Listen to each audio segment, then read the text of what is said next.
প্রিয় সাংবাদিক বন্ধুগণ, দেশের সকল স্তর ও সকল ধারার মানুষের স্বতঃস্ফূর্ত গণ অভ্যুত্থানের মাধ্যমে স্বৈরাচারের অবসানের পর গণমানুষের বিপুল আশা আকাঙ্ক্ষা ও সমর্থন নিয়ে গঠিত অন্তর্বর্তী সরকারের ১০০ দিন পূর্ণ হয়েছে। দীর্ঘকালীন প্রতিষ্ঠিত স্বৈরাচারী শাসনের উৎখাতের পরে গঠিত সরকারের সার্বিক মূল্যায়নের জন্য ১০০ দিন যথেষ্ট নয়, কিন্তু ১০০ দিন একটি মাইল ফলক। রাজনৈতিক অভিজ্ঞতাহীন এই সরকারের জন্য আনুষ্ঠানিক কোনো বিরোধী দল নাই। এই সরকার জনতাই এই সরকারের শক্তি ও এই সরকারের দর্পণ। স্বৈরাচারী ব্যবস্থার স্থায়ী বিলোপ নিশ্চিত করতে এই সরকারকে সফল হতেই হবে, আর সেজন্য দরকার তাদের কাজের নির্মোহ পর্যালোচনা, যা তাদের ভালো কাজে উৎসাহ দেবে, ত্রুটি বিচ্যুতি সম্পর্কে সতর্ক করবে। এই সরকারের শীর্ষ ব্যক্তিগণও বারংবার তাদের কর্মকাণ্ডের নির্মোহ পর্যালোচনা করার আহ্বান করেছেন।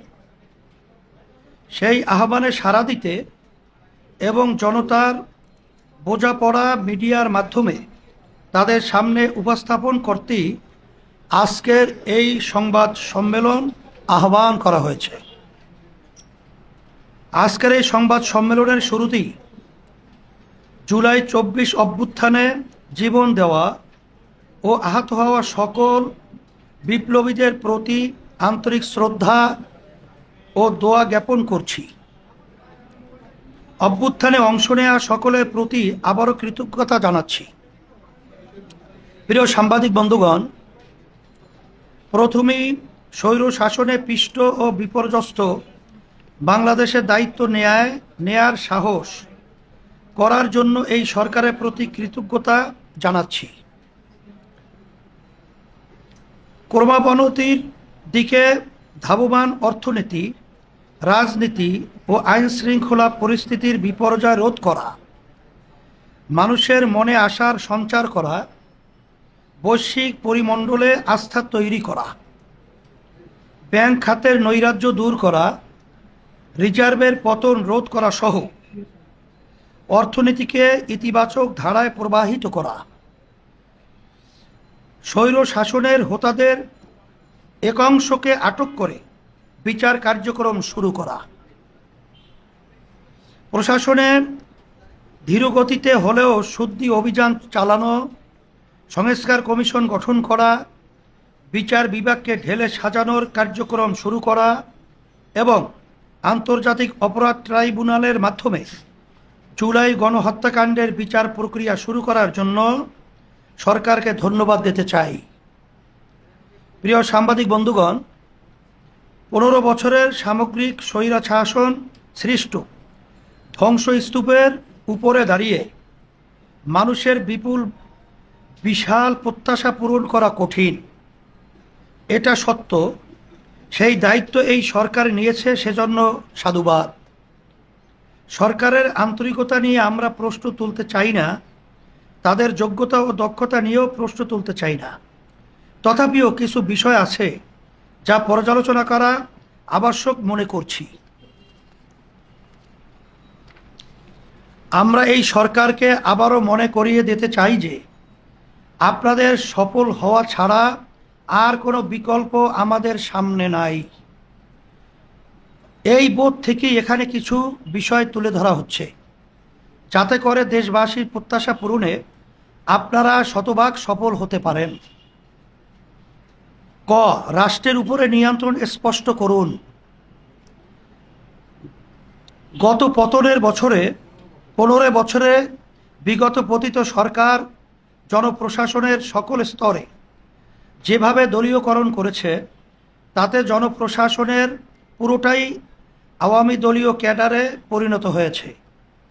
সেই বাস্তবতায় সরকারের জন্য রাষ্ট্র পরিচালনা করা কঠিন, তা আমরা বুঝতে পারি। তারপরেও বলতে বাধ্য হচ্ছি যে 100 দিন অতিবাহিত হয়ে গেলেও রাষ্ট্রের উপরে অন্তর্বর্তী সরকারের নিয়ন্ত্রণ স্পষ্ট না, বরং দুর্বলতা স্পষ্ট। দ্রব্যমূল্য নিয়ন্ত্রণহীনতা, পোশাক খাতে অরাজকতা, ঢাকায় সেনাবাহিনীর যানবাহনে হামলা, পুলিশ বাহিনী সক্রিয় না হওয়া, ট্রাফিক ব্যবস্থা কার্যকর না হওয়া সহ অধিকাংশ মন্ত্রণালয়ের কার্যক্রমে স্থবিরতা জাতির আশাকে ম্লান করে দিচ্ছে। জনপ্রশাসন দীর্ঘদিনের চর্চা ও অভিজ্ঞতার মধ্য দিয়ে গড়ে ওঠা রীতি ও জ্ঞানে পরিচালিত হয়, কিন্তু এটা এমন কোনো জটিল টেকনোলজি নয় যে নির্দিষ্ট কিছু প্রশিক্ষিত লোক ছাড়া আর কেউ বুঝবে না বা চালাতে পারবে না। তাই আমরা সরকারকে পরামর্শ দেব যে এখনও যারা আপনাদের নেতৃত্ব মেনে নিতে দ্বিধা করছে বা স্বৈরাচারের পদলেহন করছে, তাদের ব্যাপারে শক্ত হন, তাদেরকে ছুঁড়ে ফেলুন। 18 কোটি মানুষের মধ্যে প্রশাসন পরিচালনায় দক্ষ হাজারো দেশপ্রেমিক মানুষ দেশে বিদেশে আছেন। তাদেরকে দায়িত্ব দিন এবং জনপ্রশাসনকে সক্রিয় করে রাষ্ট্রের সর্বত্র নিয়ন্ত্রণ স্পষ্ট করুন। খ, নিয়োগের ক্ষেত্রে দুদুল্যমানতা পরিহার করুন। আমরা অবাক হয়ে লক্ষ্য করছি যে বিগত 100 দিনে রাষ্ট্রীয় গুরুত্বপূর্ণ নিয়োগের ক্ষেত্রে সরকারের মধ্যে দুদুল্যমানতা লক্ষণীয়। নিয়োগের প্রজ্ঞাপন জারি করে পরে তা স্থগিত করা হচ্ছে, বাতিল করা হচ্ছে।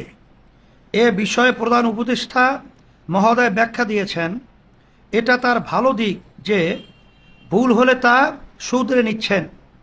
ভুল হলে তার উপরে গড়তমি না করে শুধরে নেওয়া প্রশংসনীয়, কিন্তু বারংবার ভুল হওয়া বাঞ্ছনীয় না। এতে করে নেতৃত্বের দুর্বলতা প্রকাশ পায়।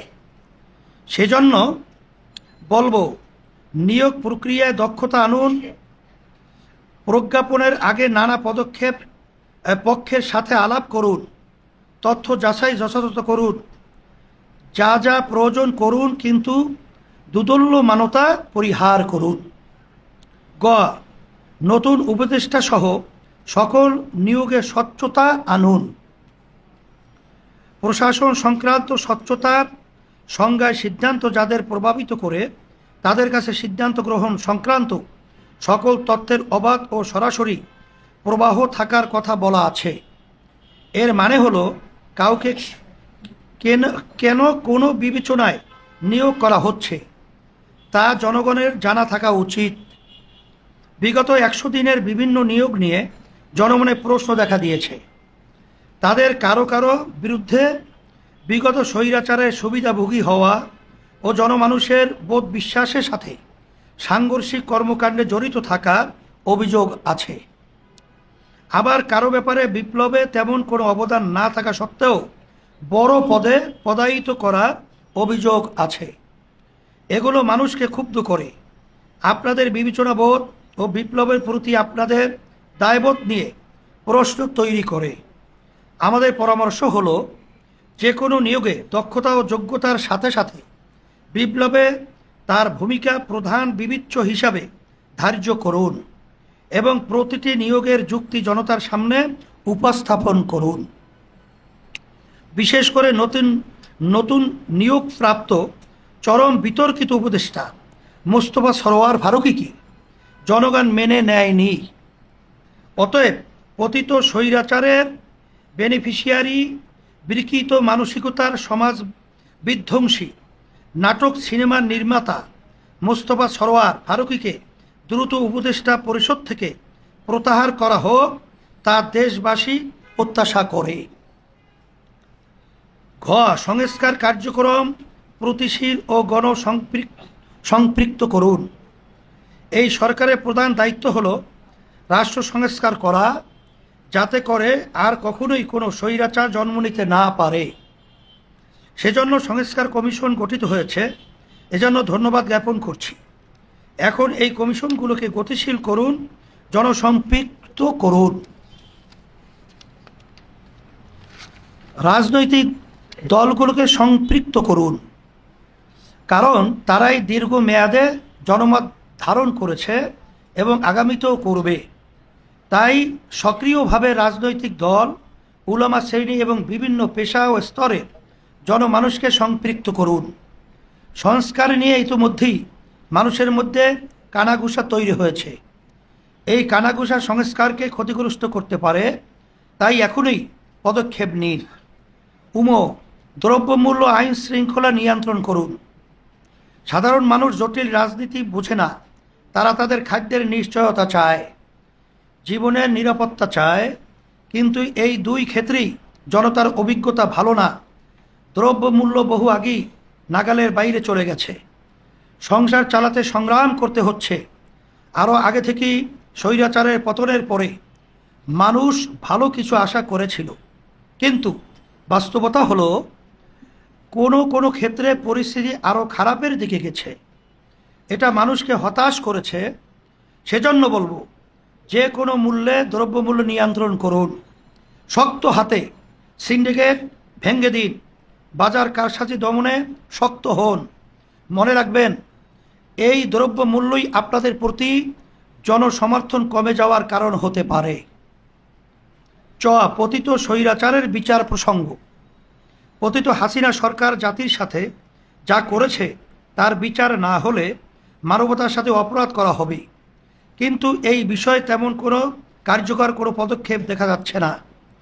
আপনাদের সরকার গঠন হওয়ার পরেও ফ্যাসিস্ট রেজিমের মন্ত্রী, এমপি, দালাল, পাবলিক সার্ভেন্ট, এলাকার নেতা, পাতি নেতা, মাস্তানদের অনেকেই দেশ ছেড়ে পালানোর সুযোগ পেয়েছে।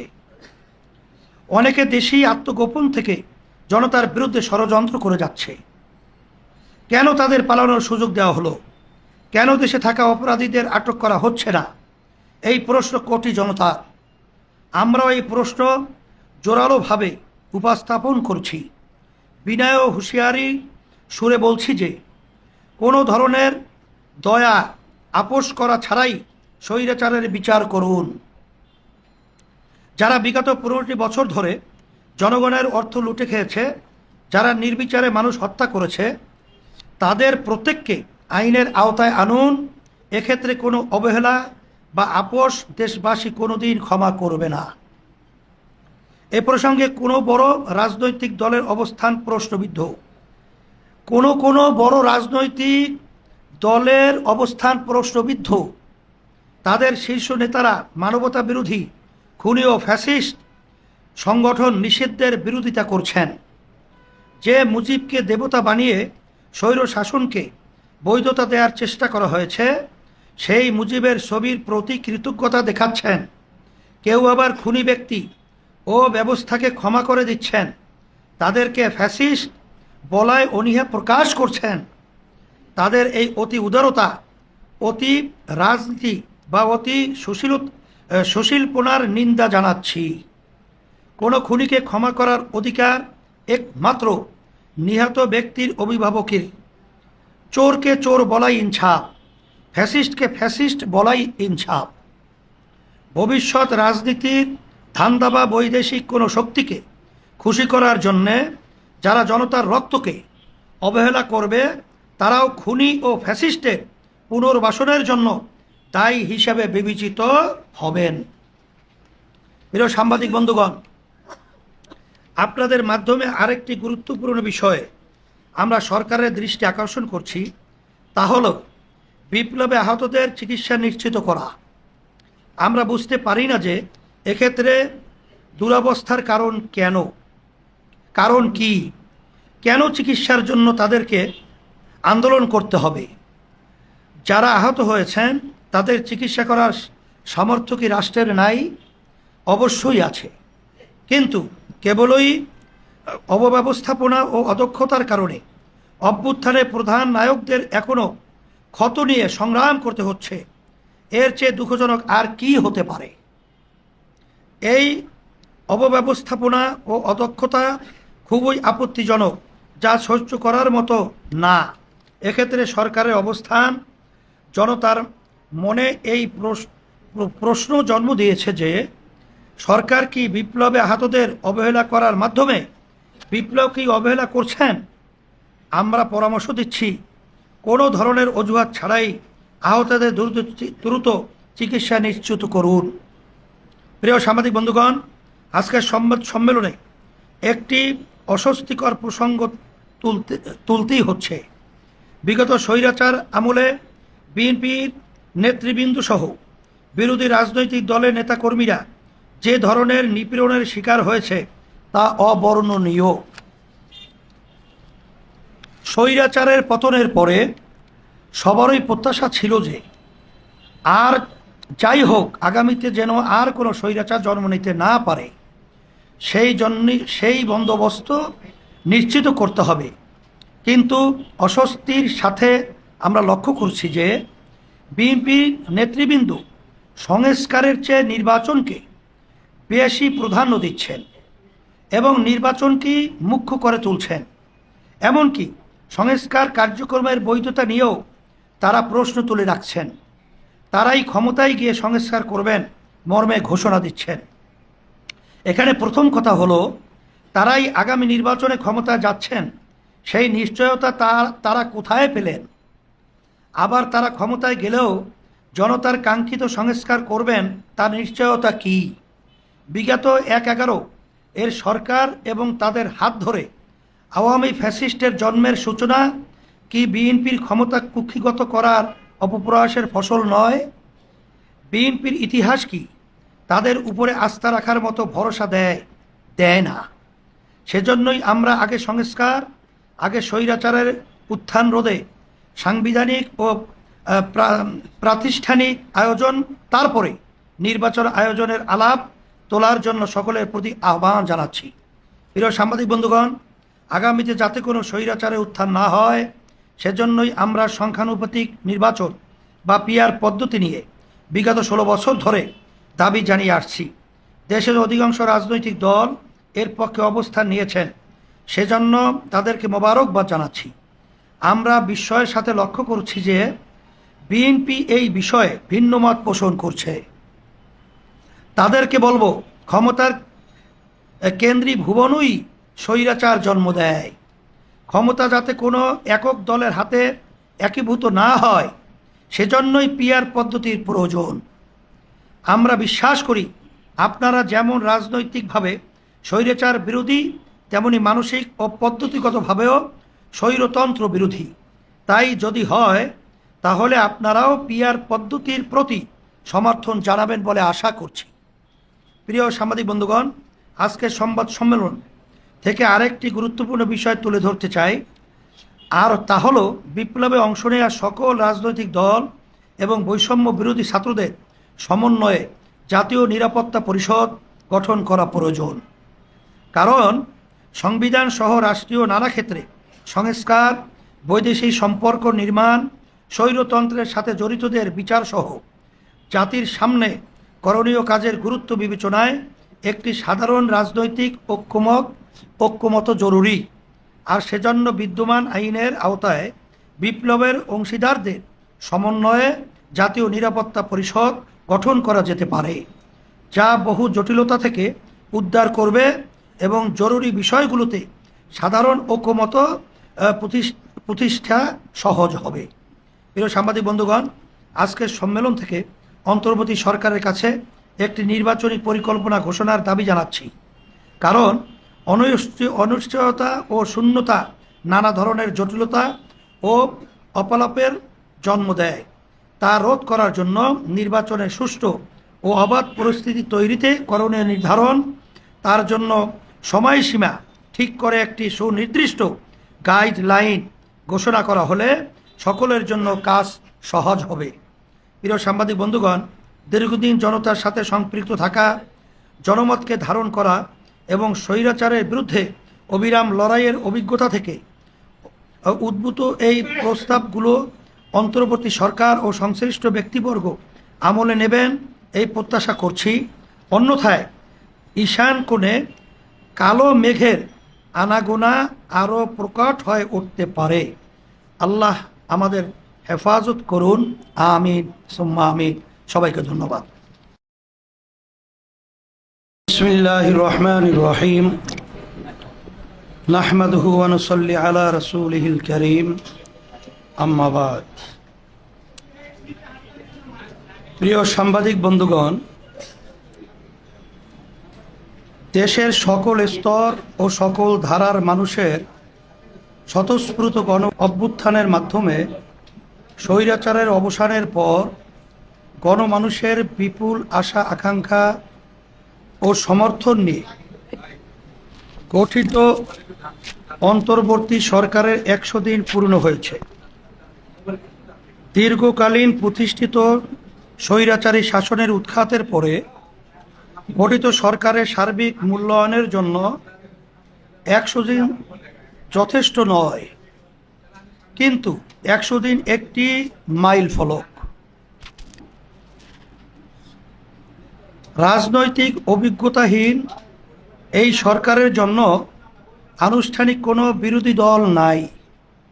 এই সরকার জনতার, জনতাই এই সরকারের শক্তি ও এই সরকারের দর্পণ। স্বৈরাচারী ব্যবস্থার স্থায়ী বিলোপ নিশ্চিত করতে এই সরকারকে সফল হতেই হবে, আর সেজন্য দরকার তাদের কাজের নির্মোহ পর্যালোচনা, যা তাদের ভালো কাজে উৎসাহ দেবে, ত্রুটি বিচ্যুতি সম্পর্কে সতর্ক করবে।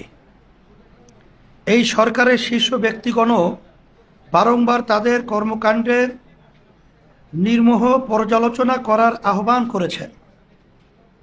সেই আহ্বানে সাড়া দিতে এবং জনতার বোঝাপড়া মিডিয়ার মাধ্যমে তাদের সামনে উপস্থাপন করতেই আজকের এই সংবাদ সম্মেলন আহ্বান করা হয়েছে।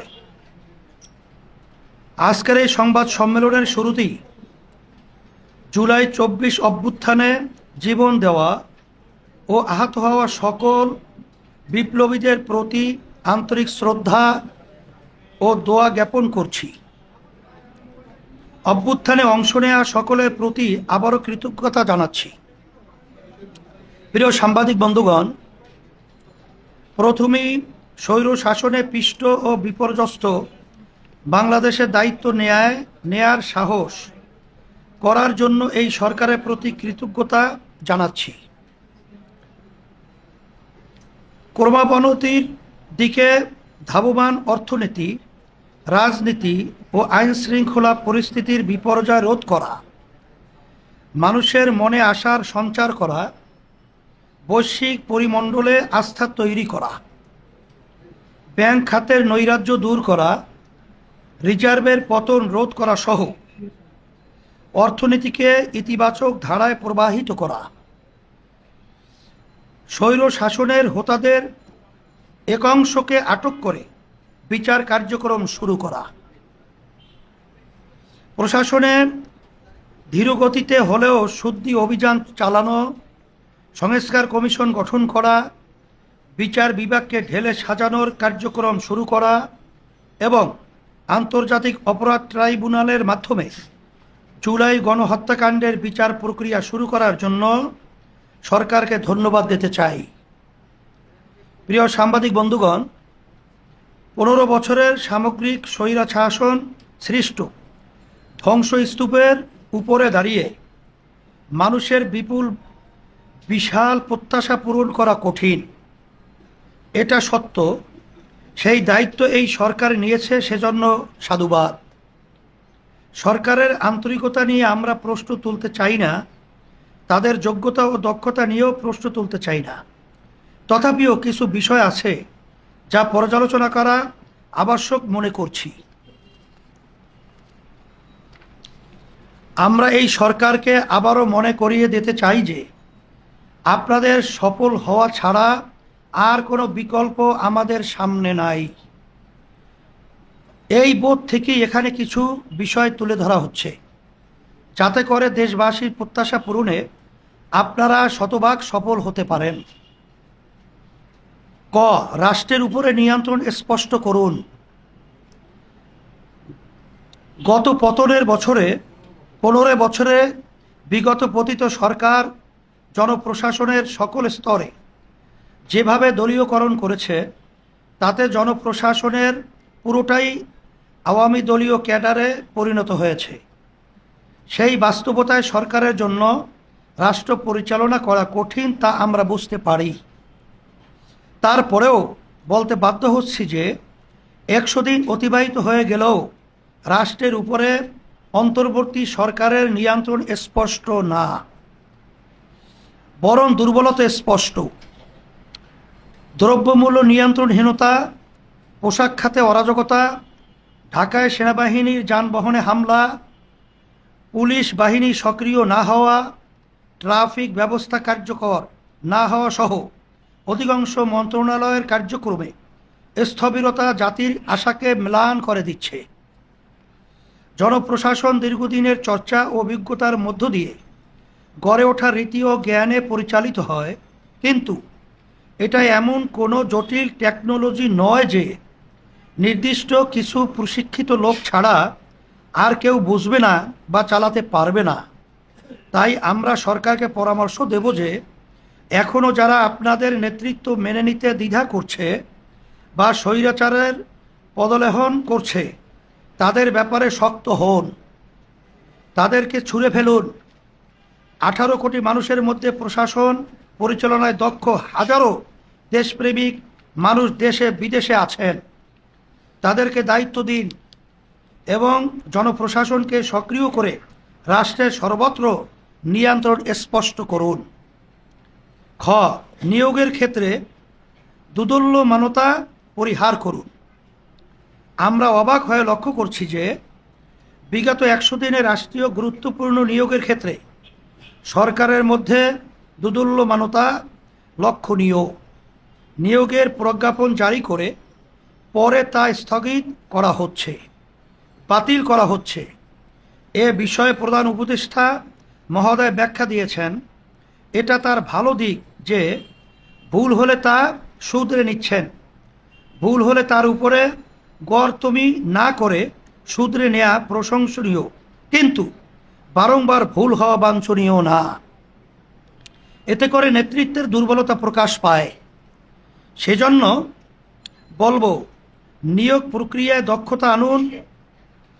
প্রজ্ঞাপনের আগে নানা পক্ষের সাথে আলাপ করুন, তথ্য যাচাই যথাযথ করুন, যা যা প্রয়োজন করুন, কিন্তু দুদুল্যমানতা পরিহার করুন।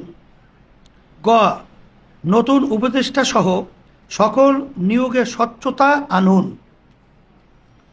প্রশাসন সংক্রান্ত স্বচ্ছতার সংজ্ঞায় সিদ্ধান্ত যাদের প্রভাবিত করে তাদের কাছে সিদ্ধান্ত গ্রহণ সংক্রান্ত সকল তথ্যের অবাধ ও সরাসরি প্রবাহ থাকার কথা বলা আছে।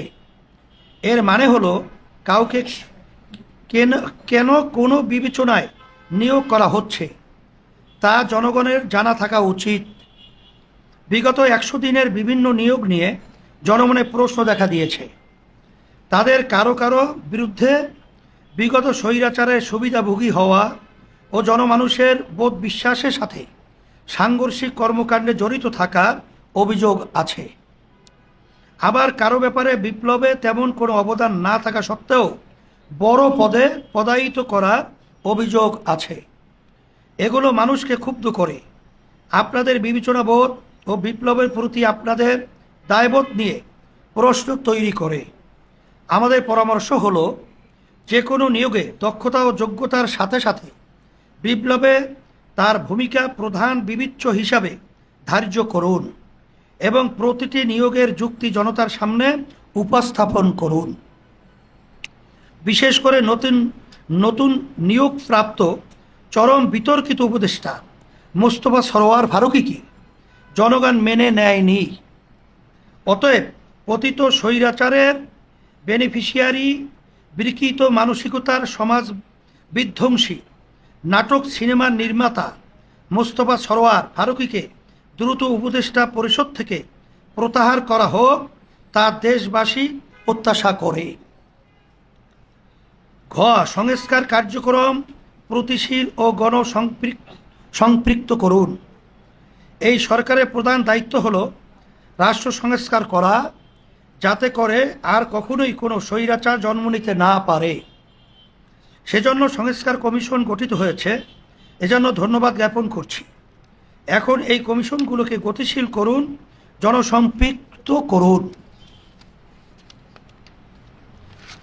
রাজনৈতিক দলগুলোকে সম্পৃক্ত করুন, কারণ তারাই দীর্ঘ মেয়াদে জনমত ধারণ করেছে এবং আগামীতেও করবে। তাই সক্রিয়ভাবে রাজনৈতিক দল, উলামা শ্রেণী এবং বিভিন্ন পেশা ও স্তরের জনমানুষকে সম্পৃক্ত করুন। সংস্কার নিয়ে ইতিমধ্যেই মানুষের মধ্যে কানাঘুষা তৈরি হয়েছে। এই কানাঘুষা সংস্কারকে ক্ষতিগ্রস্ত করতে পারে, তাই এখনই পদক্ষেপ নিন। দ্রব্যমূল্য আইন শৃঙ্খলা নিয়ন্ত্রণ করুন। সাধারণ মানুষ জটিল রাজনীতি বোঝে না, তারা তাদের খাদ্যের নিশ্চয়তা চায়, জীবনের নিরাপত্তা চায়, কিন্তু এই দুই ক্ষেত্রেই জনতার অভিজ্ঞতা ভালো না। দ্রব্যমূল্য বহু আগেই নাগালের বাইরে চলে গেছে। সংসার চালাতে সংগ্রাম করতে হচ্ছে। আরও আগে থেকেই স্বৈরাচারের পতনের পরে মানুষ ভালো কিছু আশা করেছিল, কিন্তু বাস্তবতা হলো কোনো ক্ষেত্রে পরিস্থিতি আরও খারাপের দিকে গেছে। এটা মানুষকে হতাশ করেছে। সেজন্য বলবো, যে কোনো মূল্যে দ্রব্যমূল্য নিয়ন্ত্রণ করুন। শক্ত হাতে সিন্ডিকেট ভেঙে দিন। বাজার কারসাজি দমনে শক্ত হন। মনে রাখবেন, এই দ্রব্যমূল্যই আপনাদের প্রতি জনসমর্থন কমে যাওয়ার কারণ হতে পারে। পতিত স্বৈরাচারের বিচার প্রসঙ্গ। পতিত হাসিনা সরকার জাতির সাথে যা করেছে তার বিচার না হলে মানবতার সাথে অপরাধ করা হবে, কিন্তু এই বিষয়ে তেমন কোনো কার্যকর কোনো পদক্ষেপ দেখা যাচ্ছে না। আপনাদের সরকার গঠন হওয়ার পরেও ফ্যাসিস্ট রেজিমের মন্ত্রী, এমপি, দালাল, পাবলিক সার্ভেন্ট, এলাকার নেতা, পাতি নেতা, মাস্তানদের অনেকেই দেশ ছেড়ে পালানোর সুযোগ পেয়েছে। অনেকে দেশেই আত্মগোপন থেকে জনতার বিরুদ্ধে ষড়যন্ত্র করে যাচ্ছে। কেন তাদের পালানোর সুযোগ দেওয়া হলো? কেন দেশে থাকা অপরাধীদের আটক করা হচ্ছে না? এই প্রশ্ন কোটি জনতার। আমরাও এই প্রশ্ন জোরালোভাবে উপস্থাপন করছি। বিনয় ও হুঁশিয়ারি সুরে বলছি যে, কোনো ধরনের দয়া আপোষ করা ছাড়াই স্বৈরাচারের বিচার করুন। যারা বিগত 15টি বছর ধরে জনগণের অর্থ লুটে খেয়েছে, যারা নির্বিচারে মানুষ হত্যা করেছে, তাদের প্রত্যেককে আইনের আওতায় আনুন। এক্ষেত্রে কোনো অবহেলা বা আপোষ দেশবাসী কোনোদিন ক্ষমা করবে না। এ প্রসঙ্গে কোনো বড় রাজনৈতিক দলের অবস্থান প্রশ্নবিদ্ধ। কোনো বড় রাজনৈতিক দলের অবস্থান প্রশ্নবিদ্ধ। তাদের শীর্ষ নেতারা মানবতা বিরোধী, খুনি ও ফ্যাসিস্ট সংগঠন নিষিদ্ধের বিরোধিতা করছেন। যে মুজিবকে দেবতা বানিয়ে স্বৈর শাসনকে বৈধতা দেওয়ার চেষ্টা করা হয়েছে, সেই মুজিবের ছবির প্রতি কৃতজ্ঞতা দেখাচ্ছেন। কেউ আবার খুনি ব্যক্তি ও ব্যবস্থাকে ক্ষমা করে দিচ্ছেন। তাদেরকে ফ্যাসিস্ট বলায় অনীহা প্রকাশ করছেন। তাদের এই অতি উদারতা, অতি রাজনীতি বা অতি সুশীলপনার নিন্দা জানাচ্ছি। কোনো খুনিকে ক্ষমা করার অধিকার একমাত্র নিহত ব্যক্তির অভিভাবকের। চোরকে চোর বলাই ইনসাফ, ফ্যাসিস্টকে ফ্যাসিস্ট বলাই ইনসাফ। ভবিষ্যৎ রাজনীতির ধান্দা বা বৈদেশিক কোনো শক্তিকে খুশি করার জন্যে যারা জনতার রক্তকে অবহেলা করবে, তারাও খুনি ও ফ্যাসিস্টের পুনর্বাসনের জন্য দায়ী হিসাবে বিবেচিত হবেন। প্রিয় সাংবাদিক বন্ধুগণ, আপনাদের মাধ্যমে আরেকটি গুরুত্বপূর্ণ বিষয়ে আমরা সরকারের দৃষ্টি আকর্ষণ করছি, তা হল বিপ্লবে আহতদের চিকিৎসা নিশ্চিত করা। আমরা বুঝতে পারি না যে এক্ষেত্রে দুরবস্থার কারণ কি? কেন চিকিৎসার জন্য তাদেরকে আন্দোলন করতে হবে? যারা আহত হয়েছেন তাদের চিকিৎসা করার সামর্থ্য কি রাষ্ট্রের নাই? অবশ্যই আছে, কিন্তু কেবলই অবব্যবস্থাপনা ও অদক্ষতার কারণে অভ্যুত্থানের প্রধান নায়কদের এখনও ক্ষত নিয়ে সংগ্রাম করতে হচ্ছে। এর চেয়ে দুঃখজনক আর কি হতে পারে? এই অবব্যবস্থাপনা ও অদক্ষতা খুবই আপত্তিজনক, যা সহ্য করার মতো না। এক্ষেত্রে সরকারের অবস্থান জনতার মনে এই প্রশ্ন জন্ম দিয়েছে যে সরকার কি বিপ্লবে আহতদের অবহেলা করার মাধ্যমে বিপ্লবকেই অবহেলা করছেন? আমরা পরামর্শ দিচ্ছি কোনো ধরনের অজুহাত ছাড়াই আহতদের দ্রুত চিকিৎসা নিশ্চিত করুন। প্রিয় সাংবাদিক বন্ধুগণ, আজকের সংবাদ সম্মেলনে একটি অস্বস্তিকর প্রসঙ্গ তুলতেই হচ্ছে। বিগত স্বৈরাচার আমলে বিএনপির নেতৃবৃন্দ সহ বিরোধী রাজনৈতিক দলের নেতাকর্মীরা যে ধরনের নিপীড়নের শিকার হয়েছে তা অবর্ণনীয়। স্বৈরাচারের পতনের পরে সবারই প্রত্যাশা ছিল যে আর যাই হোক আগামীতে যেন আর কোনো স্বৈরাচার জন্ম নিতে না পারে, সেই বন্দোবস্ত নিশ্চিত করতে হবে।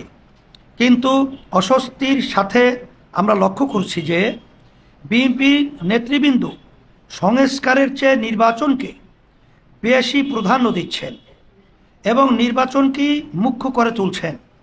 এমনকি সংস্কার কার্যক্রমের বৈধতা নিয়েও তারা প্রশ্ন তুলে রাখছেন। তারাই ক্ষমতায় গিয়ে সংস্কার করবেন মর্মে ঘোষণা দিচ্ছেন।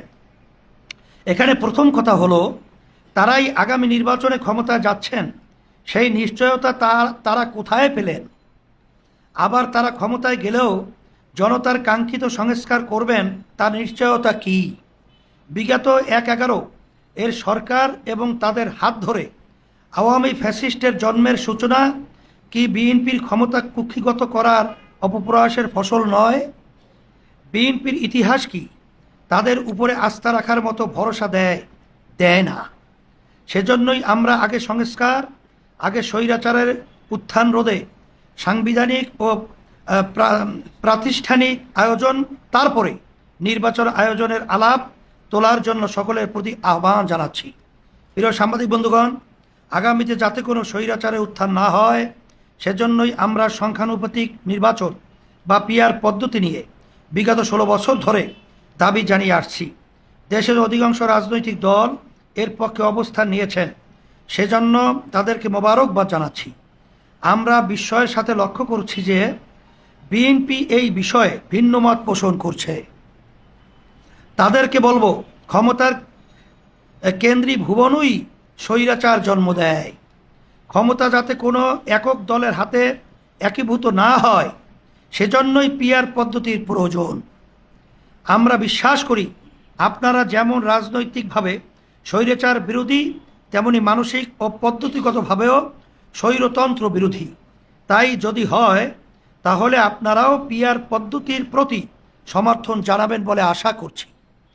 প্রিয় সাংবাদিক বন্ধুগণ, আজকের সংবাদ সম্মেলন থেকে আরেকটি গুরুত্বপূর্ণ বিষয় তুলে ধরতে চাই, আর তা হলো বিপ্লবে অংশ নেওয়া সকল রাজনৈতিক দল এবং বৈষম্য বিরোধী ছাত্রদের সমন্বয়ে জাতীয় নিরাপত্তা পরিষদ গঠন করা প্রয়োজন। কারণ সংবিধান সহ রাষ্ট্রীয় নানা ক্ষেত্রে সংস্কার, বৈদেশিক সম্পর্ক নির্মাণ, স্বৈরতন্ত্রের সাথে জড়িতদের বিচার সহ জাতির সামনে করণীয় কাজের গুরুত্ব বিবেচনায় একটি সাধারণ রাজনৈতিক ঐক্যমত জরুরি। আর সেজন্য বিদ্যমান আইনের আওতায় বিপ্লবের অংশীদারদের সমন্বয়ে জাতীয় নিরাপত্তা পরিষদ গঠন করা যেতে পারে, যা বহু জটিলতা থেকে উদ্ধার করবে এবং জরুরি বিষয়গুলোতে সাধারণ ঐক্যমত প্রতিষ্ঠা সহজ হবে। প্রিয় সাংবাদিক বন্ধুগণ, আজকের সম্মেলন থেকে অন্তর্বর্তী সরকারের কাছে একটি নির্বাচনী পরিকল্পনা ঘোষণার দাবি জানাচ্ছি। কারণ অনিশ্চয়তা ও শূন্যতা নানা ধরনের জটিলতা ও অপলাপের জন্ম দেয়। তা রোধ করার জন্য নির্বাচনের সুষ্ঠু ও অবাধ পরিস্থিতি তৈরিতে করণীয় নির্ধারণ, তার জন্য সময়সীমা ঠিক করে একটি সুনির্দিষ্ট গাইডলাইন ঘোষণা করা হলে সকলের জন্য কাজ সহজ হবে। প্রিয় সাংবাদিক বন্ধুগণ, দীর্ঘদিন জনতার সাথে সম্পৃক্ত থাকা, জনমতকে ধারণ করা এবং স্বৈরাচারের বিরুদ্ধে অবিরাম লড়াইয়ের অভিজ্ঞতা থেকে উদ্ভূত এই প্রস্তাবগুলো অন্তর্বর্তী সরকার ও সংশ্লিষ্ট ব্যক্তিবর্গ আমলে নেবেন এই প্রত্যাশা করছি। অন্যথায় ঈশান কোণে কালো মেঘের আনাগোনা আরও প্রকট হয়ে উঠতে পারে। আল্লাহ আমাদের হেফাজত করুন। আমিন সুম্মা আমিন। সবাইকে ধন্যবাদ।